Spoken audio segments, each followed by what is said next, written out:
जय श्री राधे, जय श्री कृष्ण। आप सभी को हृदय से प्यार भरी राधे राधे। और कैसे हैं आप सभी? आशा करते हैं ठाकुर राधा माधव की कृपा से आप सभी कुशल मंगल होंगे और ठाकुर जी की भक्ति में लीन होंगे। मैं राधेश्याम वशिष्ठ नृत्य की भांति ले चलता हूँ आपको श्रीमद् भागवत की भागीरथी में अवगाहन करने के लिए। श्रीमद् भागवत के एकादश स्कंद के 30वें अध्याय 30वें अध्याय में हम प्रवेश करेंगे। बड़ी सुंदर यदुकुल के संहार की कथा हम श्रवण करेंगे। भगवान सुधामगमन कर रहे हैं, तो आइए करते हैं गोविंद नाम संकीर्तन। श्री कृष्ण गोविंद हरे मुरारी, हे नाथे नारायण वासुदेव। श्री कृष्ण गोविंद हरे मुरारी, हे नाथ नारायण वासुदेव। हे नाथ नारायण वासुदेव, हे नाथ नारायण वासुदेव। श्री कृष्ण गोविंद हरे मुरारी, हे नाथ नारायण वासुदेव। नारायणं नमस्कृत्यं नरं चैव नरोत्तमं देवीं सरस्वतीं व्यासं ततो जयमुदीरयेत्। कृष्णाय वासुदेवाय हरे परमात्मने प्रणतक्लेशनाशाय गोविन्दाय नमो नमः। ओम नमो भगवते वासुदेवाय। श्रीमद्भागवत महापुराणम् अथैकादशस्कन्धः 30वाध्यायः। राजोवाच ततो महाभागवतो उद्धवेन्द्रगतेवनं द्वारवद्यां किं करोत् भगवान् भूतभावनो ब्रह्मे सापोपसंसृष्टेः स्वकुले यादवर्षभ प्रेयसीं सर्वनेत्राणां तनुं स्वगतमस्य कथमत्यजत प्रत्याकृष्टं नयनमवला यत्र लग्नं न सेगोकर्णाविष्टं न सरदते यतो ततो यतसतामात्मलग्नम्। यच्छ्रीर्वाच जनयति रतिं किं नु मानं कवीनां दृष्ट्वा जिष्णोर्युदिरतगतं तज्जतत्साम्येन। राजा परीक्षित से ने पूछा, भगवान जो महाभागवत उद्धव जी बद्रीवन को चले गए तो भूत भावन भगवान श्री कृष्ण द्वारिका में क्या लीला रची? प्रभु यदुवंश शिरोमणि भगवान श्री कृष्ण ने अपने कुल के ब्रह्म शापग्रस्त होने पर सबके नेत्रादि इंद्रियों के परम प्रिय अपने दिव्य श्री विग्रह की लीला संवरण कैसे किया? भगवान जब स्त्रियों के नेत्र उनके श्री विग्रह में लग जाते थे तब वे उन्हें वहां से हटाने में असमर्थ हो जाती थी। जब संत पुरुष उनकी रूप माधुरी का वर्णन सुनते हैं तब वह श्री विग्रह का कानों के रास्ते प्रवेश करके उनके चित्त में गड़सा जाता है, वहां से हटता नहीं है। उसकी शोभा कवियों की काव्य रचनाओं में राग का रंग भर देती है और उनका सम्मान बढ़ा देती है। इसके संबंध में तो कहना ही क्या है।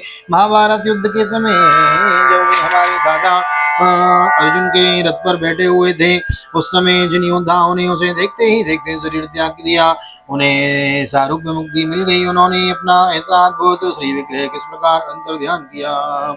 ऋषिरुवाच दिव्य भव्य अंतरिक्षे च महोत्पातान् समुद्दितान् दृष्ट्वा नान् सुधर्मायां कृष्ण प्राहाय दूनिदम् एते घोरा महोत्पाता द्वारवत्यां यमके तपो मुहूर्तौ विहरनस्तेयो मद्रनो यद पुंगव स्त्रियो बालस्य वृद्धा च संकोद्धारं व्रजन्त्वितो वयं प्रभासं यास्यामो यत्र प्रत्यक्ष सरस्वती तत्राविसिज्य शुचयो पोस्यो सुमाहितो देवता पूजयस्याम स्नपनालो पनार्हणिः। श्री सुखदेव जी कहते हैं, परीक्षित जब भगवान श्री कृष्ण ने देखा कि आकाश पृथ्वी और अंतरिक्ष में बड़े बड़े उत्पात अपशकुन हो रहे हैं, तब उन्होंने सुधर्मा सभा में उपस्थित सभी यदुवंशियों से यह बात कही, श्रेष्ठ यदुवंशियों यह देखो द्वारिका के बड़े बड़े भयंकर उत्पात होने लगे हैं। वे साक्षात यमराज की ध्वजा के समान हमारे महान अनिष्ट सूचक हैं। अब हमें यहाँ घड़ी घड़ी दो घड़ी भी नहीं ठहरना चाहिए। स्त्रियां बच्चे और बूढ़े यहाँ से शंकोद्वार क्षेत्र में चली जाएं और हम लोग प्रवास क्षेत्र में चले जाएं। आप सब जानते हैं कि वहाँ सरस्वती पश्चिम की ओर बहकर समुद्र में जा मिलती हैं। वहाँ हम स्नान करके पवित्र होंगे, उपवास करेंगे और एकाग्रचित्त से स्नान एवं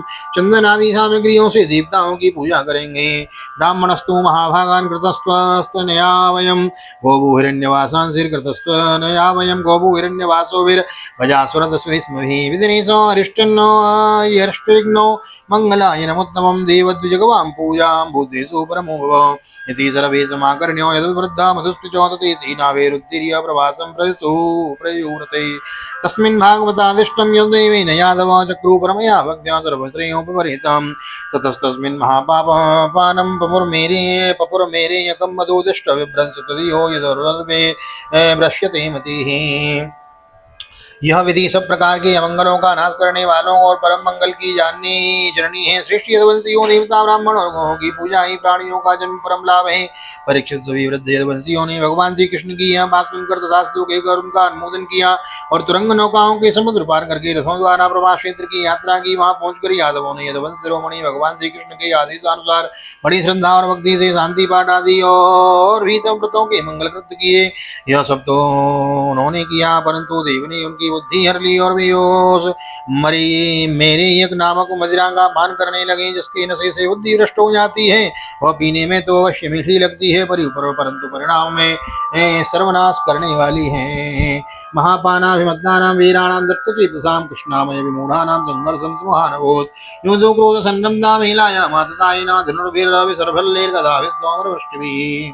उस तीव्र मदिरा के पान से सबके सब उन्मत्त हो गए और वे घमंडी वीर एक दूसरे से लड़ने झगड़ने लगे। सच पूछो तो श्री कृष्ण की माया से विमूढ़ हो रहे थे। उस समय वे क्रोध से भरकर एक दूसरे पर आक्रमण करने लगे और धनुष बाण तलवार भाले गदा तोमर और वृष्टि आदि अस्त्र शस्त्रों से वहां समुद्र तट पर एक दूसरे से भिड़ गए। पतत्पताकैः रथकुञ्जराधिभिः खरोष्टगोभिर्महिषैर् नरैरपि मितः समेत्या सुतरैः सुदुर्मुदान्यक्षरैर्दद्भिरेवद्विपावने प्रद्युम्न साम्भो यतिरूढमत्सरा वक्रूरभोजा वनिरुद्धसात्यकी सुभद्रसङ्ग्रामजितौ सुधारणौ गदौ सुमित्रा सुरथौ समीयुतौ वन्ये च ये वै निषडोल्मुखादयो सभासवीक्षत् दिज्वादिज्बुधानुमुख्या अन्योन्यमासाद्य मदान्धकारितो जगनुर्मुकुन्देन विमोहिता वृषम मतवाले यदवंशी रथों हाथियों घोड़ों गधों ऊंटों खच्चरों बैलों भैंसों और मनुष्यों पर भी सवार होकर एक दूसरे को बाणों से घायल करने लगे, मानो जंगली हाथी एक दूसरे पर दांतों से चोट कर रहे हों। सबकी सवारियों पर ध्वजाएं फहरा रही थी। पैदल सैनिक भी आपस में उलझ रहे थे। प्रद्युम्न सांब से क्रूर भोज से अनिरुद्ध सात्विक से सुभद्र संग्राम जित से भगवान श्री कृष्ण के भाई गद उसकी नाम से उनके पुत्र से और सुमित्र सुरथ से और युद्ध करने लगे। वे सभी बड़े भयंकर योद्धा थे और क्रोध में भरकर एक दूसरे का नाश करने पर तुल गए। इनके अतिरिक्त निषट उल्मक सहस्रजीत सतजीत और भानु आदि यादव भी एक दूसरे से कूद गए। भगवान श्री कृष्ण की माया ने तो इन्हें अत्यंत मोहित कर ही रखा था। इधर मदिरा के नशे में भी इन्हें अंधा बना दिया था। दासार वृष्णि अंधक भोज मधु उर्वद माधुर सूरसेन विश्र से जुगकर और कुंती आदि वंशों के लोग सौहार्द और प्रेम को बुलाकर आपस में मार काट करने लगे। पुत्रा दसार वर्षनंदक भोज सात्वता मधुर्य बुद्ध्या मधुरसूरसेन मातुरसूरसेन विसर्जना को पुरा कुंत यश्चौमितस्तस्ते विसृजत सौरदं पुत्रायोध्यन् पितृभिर्भ्रातविश्च स्वस्त्री दोहित्र पितृव्यमातुलै मित्राणि मित्रे स्वदश्च हितभिर्ज्ञाति ज्ञात एव मूढा सनेषु जीयमाणेषु भज्यमानेषु धनवसु शस्त्रेषु जीयमाणेषु मुष्टिर्भिर्जौरैरकाः दासार वृष्णि अंधक भोज सात्वत मधु अर्बुद माथुर सूरसेन विस्मर्जन कुकर सात्वत कुकर आदि कुंती और वंशों के लोग सौहार्द और प्रेम को बुलाकर आपस में मारकाट करने लगे। मूर्ता बस पुत्र पिता का, भाई भाई का, भांजा मामा का, नाती नाती का, नाना का, मित्र मित्र का, सुहद सुहद का, चाचा भतीजे का तथा एक गोत्र वाले आपस में एक दूसरे का खून करने लगे। अंत में जब उनके सब बाण समाप्त हो गए, धनुष टूट गए और शास्त्र नष्ट भ्रष्ट हो गए, शस्त्रास्त्र नष्ट भ्रष्ट हो गए, उन्होंने अपने हाथ में समुद्र तट पर लगी हुई हेरका नाम की घास उखाड़नी शुरू की और वही घास थी जो ऋषियों के शाप के कारण उत्पन्न हुए लोहमय मूषल के चूरे से पैदा हुई थी। तां वज्रकल्पाय भवन परिघा मुष्टिना व्रता जगनुर्दिस्वस्ति कृष्णेन वार्यमाणस्तु तं च ते प्रत्यनीकं मन्यमाना बलभद्र च मोहितान्तं क्रद्यो राजन्नापन्नो आदतायिनो अतो तावपि संक्रुद्धा उद्यम्य गुरुनन्दनो एरका मुष्टिगहपरिगो मुष्टिपरिगोः चरन्तो जगनुतुर्युधिः ब्रह्मशापोपसृष्टानां कृष्णमायात्मात्मनां मायाव्रतात्मनां स्फुरदक्रोधाशयं निन्ये वैष्णवोऽग्निर्यथावनम् एवं नष्टेषु सर्वेषु कुलेषु स्वेषु केशवो अवतारितो भुवो भारो इति मे निवसेसितो हे राजन, उनके हाथों में आते ही वो घास वज्र के समान कठोर मुद्गर के रूप में परिणत हो जाती है। वे रोज में भरकर उस घास के द्वारा अपने विपक्षियों पर प्रहार करने लगे। भगवान श्री कृष्ण ने उन्हें मना किया तो उन्होंने उनको भी बलराम जी को भी अपना शत्रु समझ लिया और आत्ताइयों की बुद्धि ऐसी मूढ़ हो गई कि वे उन्हें मारने के लिए उनकी ओर दौड़ पड़े। कुरुनंदन जब भगवान श्री कृष्ण और बलराम जी भी क्रोध में भरकर युद्ध भूमि में इधर उधर विचरने और मुट्ठी की मुट्ठी हेर का घास उखाड़ उबालकर उन्हें मारने लगे। ईरका की घास की मुट्ठी की मुदगर के समान चोट करती थी, जैसे बांसों की रगड़ से उत्पन्न होकर दावानल बांसों को ही भस्म कर देता है, वैसे ही ब्रह्म साप से ग्रस्त और भगवान श्री कृष्ण की माया से मोहित यदुवंशियों का स्पर्धा मूलक क्रोध से उनका ध्वंस कर दिया। जब भगवान श्री कृष्ण ने देखा कि समस्त यदुवंशियों का संहार हो चुका, तब उन्होंने यह सोचकर संतोष की सांस ली कि पृथ्वी का बचा कुचा भार भी उतर गया। राम समुद्र मीलायाम योग वास्ताय पौरुषम तस्याजम लोकम मानुष्यम संयुज्यात्मानमात्मनि राम निर्याणमालोक्यो भगवानो देवकी सुतो निसदादरूपस्ते तुष्णीमासाद्य विफलम बिभ्र चतुर्भुजम रूपम राजिष्णुम प्रभया स्वयं विराकुर्वन् विधूमयो पावको श्रीवत्सांगम घनश्यामम तप्तहाटकवर्चसम कौशेयाम्बरयुग्मेन परिवीतम सुमंगलम। परीक्षित, बलराम जी ने समुद्र तट पर बैठकर एकाग्र चित्त से परमात्मा चिंतन करते हुए अपनी आत्मा को आत्मस्वरूप में ही स्थिर कर लिया और मनुष्य शरीर छोड़ दिया। जब वह भगवान श्री कृष्ण ने देखा कि मेरे बड़े भाई बलराम जी परम पद में लीन हो गए, तब वे भी एक पीपल के पेड़ के तले जाकर चुपचाप धरती पर ही बैठ गए। भगवान श्री कृष्ण ने उस समय अपनी अंग कांति की दीप्यमान चतुर्भुज रूप धारण कर रखा था। धूम से रहित अग्नि के समान दिशाओं को अंधकार रहित प्रकाशमान बना रहे थे। वर्षाकालीन मेष के समान सांवले शरीर पर तपे हुए सोने के समान ज्योति निकल रही थी। वक्षस्थल पर श्रीवत्स का चिन्ह शोभायमान था। वे रेशमी पीतांबर की धोती और वैसा ही दुपट्टा धारण किए हुए थे। बड़ा ही मंगलमय रूप था। सुंदर स्मित वक्त्राब्जम नीलकुंतल मंडितम पुंडरीको विरामाक्षम स्मरन् मकर कुंडलम कटिसूत्र ब्रह्मसूत्र किरीटं कटकांगदैः हारणोपरमुद्राभिः कौस्तुभेन विराजितं वन्माला परितांगं मूर्तिमद्भिर्निजायुधे कृत्वो दक्षिणे पादमासीनं वरकञ्जारुणं मासीनं पंकजारुणं। मुख कमल पर सुंदर मुस्कान और कपोलों पर नीली नीली अलकों पर बड़ी ही सुहावनी लगती थी। कमल के समान सुंदर सुंदर एवं सुकुमार नेत्र थे। कानों में मकरातक कुंडल झिलमिला रहे थे। कमर में करधनी, कंधे पर यज्ञोपवीत, माथे पर मुकुट, कलाइयों में कंगन, बाहों में बाजूबंद, वक्षस्थल पर हार, चरणों में नूपुर, अंगुलियों में अंगूठियां और गले में कौस्तुभमणि शोभायमान हो रही थी। घुटनों तक वनमाला लटकी हुई थी। शंख चक्र गदा आदि आयुध मूर्तिमान होकर प्रभु की सेवा कर रहे थे। उस समय भगवान अपनी दाहिनी जांग पर बायां चरण रखकर बैठे हुए थे। लाल लाल तलवार रक्त कमल के समान चमक रहा था। मुशलावशेषाय खंड कृते सुरलब्ध गोचरः मृगास्याकारं तच्चरणं विद्याद मृगसंज्ञयो चतुर्भुजं तं पुरुषं च दृष्ट्वा सा कृतकिलविषो पीतोपपातो शिरसा पादयो सुरद्विषो अजानतो कृतमिदं पापेन मधुसूदनो क्षन्तुमर्हसि पापस्यो उत्तमश्लोकमेनघो यस्यानुस्मरणं नृणामज्ञानध्वान्तनाशनं वदन्ति तस्य ते विष्णु माया साधु कृतप्रभो। परीक्षित, जरा नाम का एक महिलिया था। उसने मूसल के बचे हुए टुकड़े से अपने बाण की घासी का बना ली थी। बाण की नोक पर लगा लिया था। उसे दूर से भगवान का लाल लाल तलवा हिरण के मुख के समान जान पड़ा। उसने उसे सचमुच हिरण समझ लिया और उसे अपनी बाण से बीन दिया। जब वह पास आया तब उसने देखा कि अरे ये तो चतुर्भुज पुरुष है। तब तो वो अपराध कर चुका था, इसलिए डर के मारे कांपने लगा और दैत्य दल भगवान श्री कृष्ण के चरणों पर सिर रखकर धरती पर गिर पड़ा। उसने कहा, हे मधुसूदन, अनजाने में यह पाप किया है। हे मधुसूदन, मैंने अनजाने में यह पाप किया है। सचमुच में बहुत बड़ा पापी हूँ, परंतु आप परम यशस्वी और निर्विकार हैं। आप कृपा करके मेरा अपराध क्षमा कीजिए। सर्वव्यापक सर्वशक्तिमान प्रभु महात्मा लोग कहा करते हैं कि आपके स्मरण मात्र से मनुष्यों का अज्ञान अंधकार नष्ट हो जाता है। बड़े खेद की बात है, मैं स्वयं आपका ही अनिष्ट कर दिया। तनवासु जय वैकुंठ पापमानं मृगलुब्धकं यथा पुनरहं तेवं न कुर्यासतिक्रमम् यस्यात्मयोग रचितं न विदुर्विरुञ्चोर्दुरादयो सतनया पतयो गिराम्ये तुन्मायया पेतदृष्ट एतदञ्च किं तस्य ते वयमसद्गतयो गृणीमो। वैकुंठनाथ, में निरपराध हरिणों को मारने वाला महापापी हूँ। आप मुझे अभी मार डालिए, क्योंकि मैं मर जाने पर मैं फिर कभी आप जैसे महापुरुषों का ऐसा अपराध नहीं करूंगा। भगवान संपूर्ण विद्याओं के पारदर्शी ब्रह्मा जी और उनके पुत्र रुद्रादि भी आपकी योग माया का विलास नहीं समझ पाते, क्योंकि उनकी दृष्टि भी आपकी माया से आवृत है।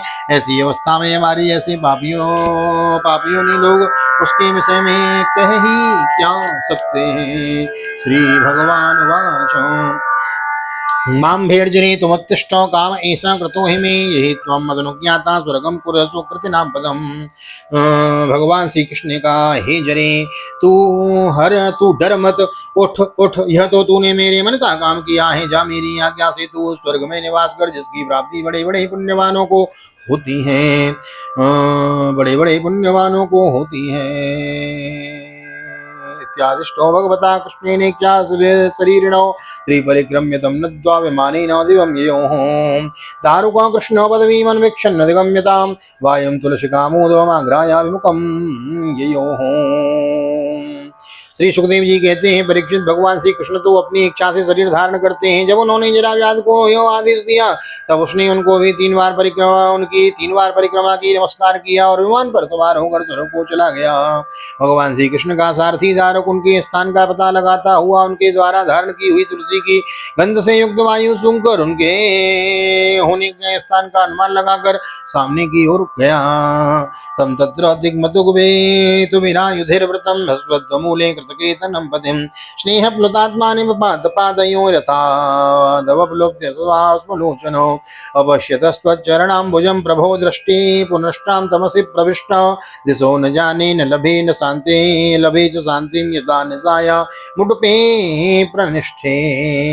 दारुक ने वहां जाकर देखा कि भगवान श्री कृष्ण पीपल के वृक्ष के नीचे आसन लगाए बैठे हैं, असह्य तेज वाले आयुध मूर्तिमान होकर उनकी सेवा में संलग्न है। उन्हें देखकर दारुक के हृदय में प्रेम की बाढ़ आ गई, नेत्रों से आंसुओं की धारा बहने लगी। वह रथ से कूदकर भगवान के चरणों पर गिर पड़ा। उसने भगवान से प्रार्थना की, प्रभु, रात्रि के समय चंद्रमा के अस्त हो जाने पर राह चलने वाले जैसी दशा हो जाती है, आपकी चरण कमलों का दर्शन न पाकर मेरी भी वैसी ही दशा हो गई है। मेरी दृष्टि नष्ट हो गई है, चारों ओर अंधेरा छा गया है।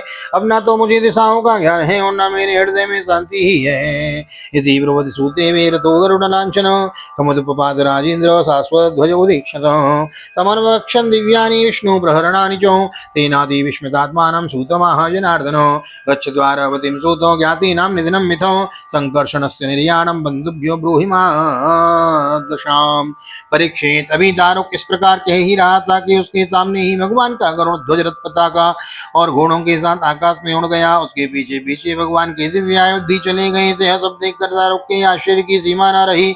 तब भगवान ने उससे कहा, दारुक, अब तुम दारुक चले जाओ और वहां यदुवंशियों के पारंपरिक संगार भैया बलराम जी की परम गति और मेरे सुधाम गमन की बात कहूँ। द्वारकायां चनस्तेयम् अवद्विश्च सुबन्धुभिः मया दग्धां यदुपुरीं समुद्रो प्लावयः स्थिति स्वं संपरिग्रहं सर्वे आदाय पितरौषणो अर्जुनेनाभितो सर्वे इंद्रप्रस्थ गमिष्यति। उनसे कहना कि जब तुम लोगों को अपने परिवार वालों के साथ द्वारका में नहीं रहना चाहिए, मेरे न रहने पर समुद्र उस नगरी को डुबा देगा। सब लोग अपनी अपनी धन संपत्ति, कुटुंब और मेरे माता पिता को लेकर अर्जुन के संरक्षण इंद्रप्रस्थ चले जाएं। दारुक, तुम मेरे द्वारा उपदिष्ट भगवत धर्म का आश्रय लो और ज्ञान निष्ठ होकर सबकी उपेक्षा कर दो तथा इस दृश्य को मेरी माया की रचना समझकर शांत हो जाओ। स्वं संपरिग्रहं सर्वे आदाय पितरौषणो अर्जुनेनाभितो सर्वो इंद्रप्रस्थं गमिष्यतो त्वं तु मद्धर्ममास्थाय ज्ञाननिष्ठोपेक्षको मन्माया रचनन्ये रचनामेतां विज्ञायोपशमं व्रजो। इत्युक्तस्तं परिक्रम्य नमस्कृत्य पुनः पुनः तत्पादो शिष्टुपादाय दुर्मना प्रयो पुरीं। दारुक, तुमने मेरे द्वारा उपदिष्ट भागवत धर्म का आश्रय ले लो और ज्ञान निष्ठ होकर सबकी उपेक्षा कर दो तथा इस दृश्य को मेरी माया की रचना समझकर शांत हो जाओ। भगवान का यह आदेश पाकर दारुक ने उनकी परिक्रमा की और उनके चरण कमल अपने सिर पर रखकर बारंबार प्रणाम किया। तदनंतर वह उदास मन से द्वारिका के लिए चल पड़ा। श्रीमद्भागवते महापुराणे पारमहंस्यां संहितायाम् एकादश स्कंदे विंशोत्सवः श्री बालकृष्ण चरणार्पणमस्तु। कृष्णाय वासुदेवाय हरे परमात्मने प्रणतक्लेशनाशाय गोविंदाय नमो नमः। हरे कृष्ण कृष्ण कृष्ण हरे हरे, हरे राम राम राम हरे हरे। राधे कृष्ण कृष्ण कृष्ण राधे राधे, राधे श्याम श्याम श्याम राधे राधे। बोल राधा गोविंद भगवान की जय। श्रीमद्भागवत महापुराण की जय। श्री वेद व्यास जी महाराज की जय। श्री राजा परीक्षित जी महाराज की जय। राजा रामचंद्र भगवान की जय। श्री हनुमान जी महाराज की जय। गोवर्धन नाथ की जय। यमुने महारानी की जय। वृंदावन बाकी बिहारी लाल की जय। गैया मैया की जय। तुलसी मैया की जय। अपनी अपनी माता पिता की जय। सदगुरुदेव भगवान की जय। आज की आनंद की जय। जय जय श्री राधे, जय श्री राधे, श्री राधे श्याम। जय जय राधे, जय जय श्याम। सब बोले वृंदावन धाम। ऐसी प्रार्थना मेरी ठाकुर जी के चरणों में। यहाँ तक वीडियो बनी है तो वीडियो को लाइक कर दें, शेयर कर दें, कमेंट में भागवत भगवान की जय लिख दें। और मिलते हैं अगली वीडियो में। तब तक के लिए श्रीधाम वृंदावन भागवत निकेतन ठाकुर जी का दर्शन करते हुए आप सभी को हृदय से प्यार भरी जय श्री राधे, जय श्री कृष्ण। हरि ओम।